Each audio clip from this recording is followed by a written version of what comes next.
Hi guys, today I'm testing out a new mould. This one is, I believe, a coaster. It has a beautiful willow tree pattern with some birds on it. So I've mixed up some epoxy resin, and to that I have just added this mica powder from the set that I got from Amazon. So all I'm going to do is fill up this mould and we'll let it cure and we'll see what it looks like.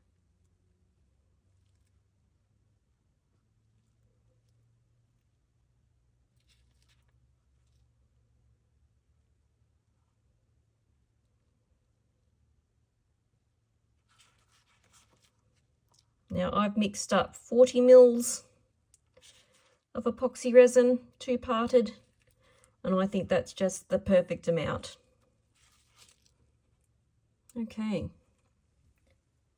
I will let that sit for a few minutes and then I will go in with my little heat tool and pop any bubbles that appear, and I'll let that cure for 24 to 48 hours before we unmold.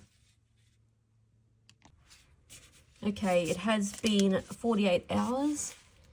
Time to unmold this coaster. Wow, that mica powder is super nice. And how detailed is that? Look at those birds on the tree. Well, if you're looking for a coaster mold, give this one a go, guys, and catch me next time for some more resin mold testing. Bye, guys.